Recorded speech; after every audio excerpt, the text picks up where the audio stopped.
Good evening friends, welcome to your channel. நான் உங்கள் Diwakar Soundararajan.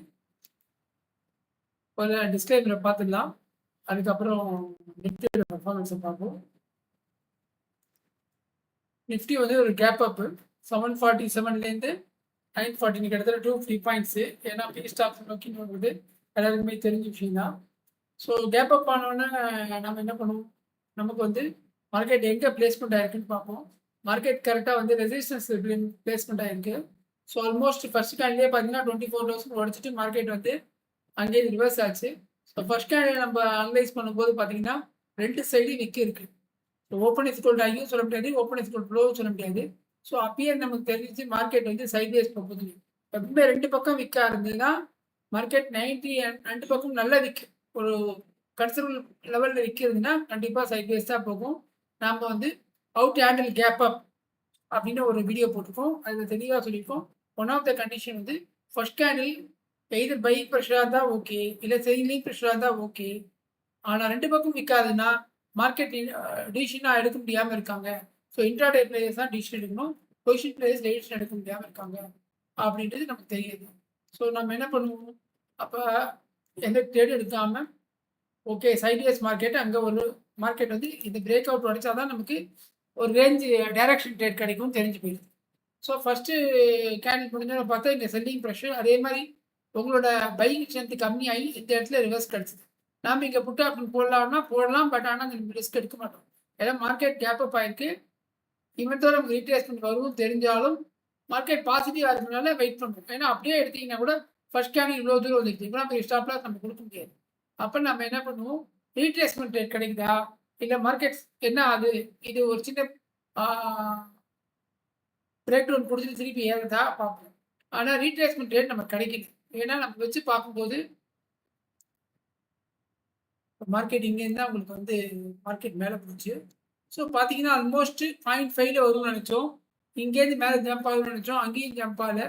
Almost 0.75 வந்துச்சு. அப்பயே நமக்கு வந்து ஓகே, அப்போ maybe more chance for trend reversal, கேப்பை ஃபில்அப் பண்ணிட்டு போகிறதுக்கு வாய்ப்பு நிறைய இருக்குது அப்படின்னு நமக்கு தெரிஞ்சிருக்கு. ஏன்னா இந்த ப்ரெஷர் இருக்குது பார்த்தீங்களா, இந்த ப்ரெஷர் இருக்கிறதுனால மார்க்கெட் கீழே எடுத்துக்கு வாய்ப்பு நிறைய இருக்குது. நமக்கு அப்படி சப்போஸ் அப்போ நம்ம எடுக்க முடியல என்ன அர்த்தம், நம்ம வந்து ரிஜெக்ஷன் பிளாக்ஸ் அப்படின்னு சொல்லலாம். ரிஜெக்ஷன் பிளாக்ஸ்னால் இந்த விக்கி கிட்ட ஒரு பிளாக்ஸை போட்டுட்டு திருப்பி இங்கே இடத்துல ரீடெஸ்ட் எடுத்துன்னா ஸ்டாப் லாஸ் இதை கீழே வச்சு ட்ரை பண்ணலாம். ஸோ அப்படி தான் இன்றைக்கி நம்ம ட்ரேட் பண்ணோம். அதே சான்ஸ் தான் மார்க்கெட் வந்துட்டு ரெசிஸ்டன்ஸ் வந்து நம்ம டார்கெட் வந்து டே ஐ, ஏன்னா இங்கேருந்து தான் மார்க்கெட் திரும்பிருக்கு. ஸோ இதான் நம்மளோட டார்கெட். ஆனால் ரீச் ஆகிடுது, ஆனால் ரொம்ப ரொம்ப ரொம்ப லேட் ஆச்சு. நமக்கு என்ட்ரி கிடச்சது கிட்டத்தட்ட 9:45, நமக்கு ரீச் ஆனது கிட்டத்தட்ட 10:45. ஸோ அதுவே ஆகுமான்னு ரொம்ப பயந்துருந்தோம். அட்லாஸ்ட் ஒரு ஆகிடுது. ஸோ அந்த ஒரு ட்ரேட் தான் எடுத்தோம், அதுக்கப்புறம் எடுக்கலை. ஏன்னா மார்க்கெட் வந்து உங்களுக்கு 24,000 தாண்டவே இல்லை. ஏன் தாண்டாதுன்னு நமக்கு கான்ஃபிடென்ட்டாக இருந்ததுன்னா ஓஏ பார்த்துருந்தீங்கன்னா மார்னிங் தெரியும். இப்போ பார்க்காதீங்க ஓஏ, இப்போ பாருங்கள் 11:50 நான் போய் போடுறேன், எப்படி இருக்குன்னு பாருங்கள்.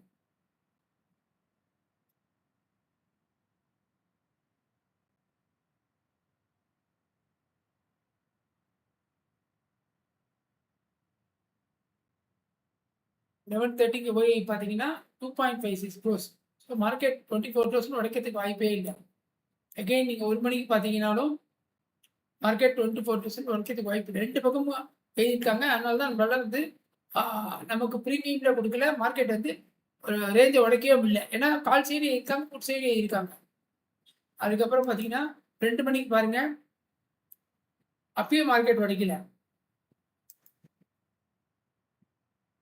2:30 அப்பயும் வந்து கால் சைடு அதிகமாக இருக்குது. நமக்கு எப்போ ரேஞ்ச் உடஞ்சிது, ஆல்மோஸ்ட் 2:35. 2:35 கூட ரேஞ்ச் உடஞ்சதுன்னு நம்ம சொல்ல முடியாது. நாளைக்கு எக்ஸ்பைரி, மந்த்லி எக்ஸ்பைரி. இது வந்து ஒரு ஷார்ட் கவரிங். ஓகே, 24,000 மேலே போதுன்னா ஷார்ட் எடுத்துக்கலாம். உங்கள் பொசிஷனை எக்ஸிட் ஆகிறாங்க. எக்ஸிட் ஆனால் என்ன ஆகும், ஆட்டோமேட்டிக்காக ஷார்ட் எடுத்து எக்ஸிட் ஆச்சுன்னா என்ன ஆகும், பை பண்ணுவாங்க. ஸோ அதுதான் நம்ம ஷார்ட் கவரிங் ரேனின்னு சொல்லுவோம். ஸோ இது ஒரு டெம்பரரி தான். அதான் மார்க்கெட் வந்து 24,000 தாண்டி க்ளோஸ் ஆகிருக்கு. இப்போ பாருங்கள், இப்பயும் வந்து டைம் வந்து 2:25, அப்பயும் கால் சைடு அதிகமாக இருக்குது. 3 மணிக்கு பாருங்கள், 3 மணிக்கு தான் உங்களுக்கு வந்து புட் சைடு அதிகமாக இருக்குது. So it's nothing but short covering rally. இது வந்து மார்க்கெட் வந்து புலிஷாக இருக்குன்னு நம்ம சொல்ல முடியாது. ஆனால் அதே சமயத்தில் மார்க்கெட் நெகட்டிவாக இல்லை. இந்த கேப்பை பொறுத்தவரைக்கும் ஒரு ஷார்ட் கவரிங் அடி தான். நாளைக்கு எப்படி ப்ரைஸ் ஓப்பன் ஆகுது, எப்படி சஸ்டெயின் ஆகுது அப்படின்னு பார்ப்போம். நாளைக்கு மந்த்லி எக்ஸ்பைரி, எப்போதுமே மந்த்லி எக்ஸ்பைரி அன்றைக்கும் சரி, முதல் நாள் சரி, பொசிஷன் ரோலோவராக இருக்கும். நம்மளால வராட்டிலிட்டி அதிகமாக இருக்கும், ட்ரேட் எடுக்க முடியாது. அதுதான் இன்னைக்கு நடந்தது. எந்த பக்கம் எடுத்தாலும் உங்களுக்கு ஸ்டாப் லாஸ் அடிச்சிருக்கும். இந்த என்ட்ரியை ஏன் தைரியமாக போட்டோம்னா, இங்கே ரிஜெக்ஷன் பிளாக்ஸ், இந்த லிக்விடிட்டியை கிராப் பண்ணி போகிறதுக்கு வாய்ப்பு இருக்குது. ஏன்னா இங்கே நீங்கள் எடுத்தீங்கன்னா ஸ்டாப் லாஸ் உள்ளது தான். ஸோ அடிச்சுட்டு போட்டோம் அப்படின்னு நம்ம அடித்தோம். ஆனால் கடைசியில் மேலே அடிச்சிச்சு. ஸோ நாளைக்கு கண்டிப்பாக மார்க்கெட் விளையாட்டு அதிகமாக இருக்கும், மந்த்லி எக்ஸ்பைரி. ஆனால் நாளைக்கு எப்படின்றத பார்ப்போம். அதுக்கு முன்னாடி மற்றதெல்லாம் வந்து ஒரு ரவுண்டு பார்த்துருவோம். பேங்க் நிஃப்டி இன்னைக்கு பாசிட்டிவாக இருந்தது, நிஃப்டி பாசிட்டிவாக இல்லை. அந்த பேங்க் நிஃப்டி வந்து பாசிட்டிவாக இருந்தால் நிஃப்டி எப்பயோ கீழே வந்து உடஞ்சிருக்கு. Okay, mid cap small cap okay, except Nifty மற்றதுலாம் ஓகே. இன்னைக்கு வந்து அடுத்து இந்தியா விக்ஸு கீழே இறங்கியிருக்கு. $95 ஓகே. க்ரூட் ஆயில் இறங்கியிருக்கு 91. ஸோ இதெல்லாம் வந்து நமக்கு பாசிட்டிவ் சென்டிமெண்ட்ஸ். இப்போ நாளைக்கு எப்படின்றத ஓஏ பார்த்துக்குவோம். எஸ்பெஷலி இந்த ஷார்ட் கவரிங்னால எப்படி இருக்குது, நாளைக்கு எக்ஸ்பைரி. ஸோ அதில் பெருசாக ஒன்றும் இருக்காது. பட் மார்க்கெட் 23,900 ஸ்ட்ராங்காக இருக்குது. 23,900 ஸ்ட்ராங்காக இருக்குது. நீங்கள் அந்த பக்கம் 24,200, 24,300 ஸ்ட்ராங்காக இருக்குது. நாளைக்கு என்ன பண்ணலாம் அப்படின்னு பார்த்தீங்கன்னா, பாக்ஸ் எடுத்துருவோம். அதே மாதிரி இந்த பாக்ஸையும் உடச்சி மார்க்கெட் மேலே போயிடுது. ஸோ இந்த பாக்ஸையும் எடுத்துருவோம். டே 80க்கு இப்படி போட்டுருவோம். க்ளோஸ் டே எல்லாமே ஓகே.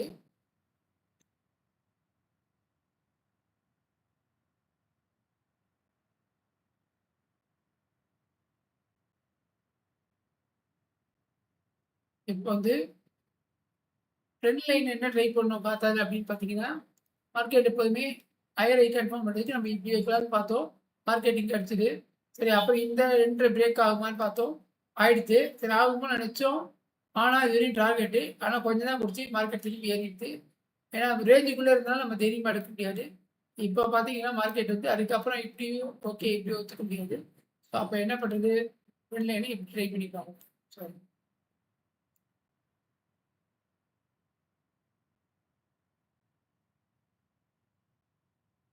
இப்போ இது மல்டிபிள் டச் ஆகுது.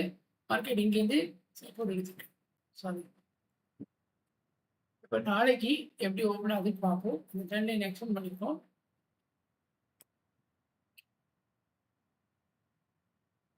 நாளைக்கு மார்க்கெட் எங்கே ஓப்பன் ஆகுதுன்னு பார்ப்போம். சப்போஸ் இந்த 24,000 மேலே ஓப்பன் ஆச்சு அப்படின்னா நாம் தைரியமாக இந்த டேயை தாண்டினோன்னு ஆக்சுவலாக ஷார்ட் கவரிங் நம்ம இதை எடுத்துக்க முடியாது. ஸோ டேயை தாண்டினா நம்ம வந்து தைரியமாக வந்து டார்கெட் 24,300 வைக்கலாம். ஃப்ளாட் ஓப்பன் ஆனாலும் சரி, கேப் அப் ஓப்பன் ஆனாலும் சரி, பாசிட்டிவாக. சப்போஸ் டே ஐக்கே தாண்டி கேப் அப் ஆச்சுன்னா நம்ம தைரியமாக வந்து இந்த இடத்துல ஓப்பன் ஆச்சுன்னா தைரியமாக வந்து நம்ம வந்து 24,300 டார்கெட் வைக்கலாம்.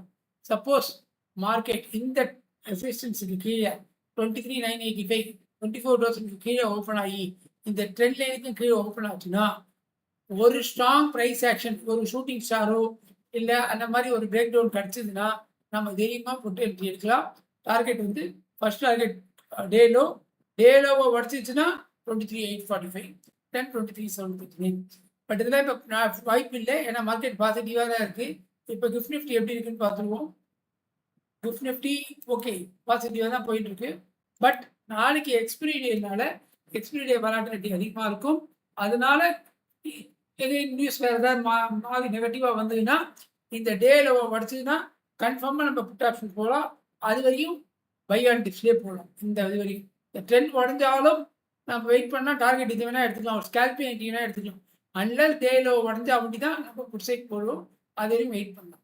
சப்போஸ் மார்க்கெட் இங்கே வந்து ஓப்பனிங் உடஞ்சா கூட நீங்கள் இந்த வழிதான் பாருங்கள், டேலோட சப்போர்ட் எடுத்து மேலே போகலாம். அதனால் இதையும் உடஞ்சிச்சுன்னா நம்ம ஒரு ரீடெஸ்ட்லையோ இல்லை ஒரு ப்ரைஸ் ஆக்ஷனை பேஸ் பண்ணி நம்ம புட் ஆப்ஷன் எடுத்து இது டார்கெட் பண்ணுவோம். ஓகே ஃப்ரெண்ட்ஸ், ஐ திங்க் இந்த வீடியோ உங்களுக்கு பிடிச்சிருக்கும்னு நினைக்கிறேன். பிடிச்சிருந்தா லைக் பண்ணுங்கள், ஷேர் பண்ணுங்கள், சேனலை சப்ஸ்கிரைப் பண்ணுங்கள். தேங்க்யூ.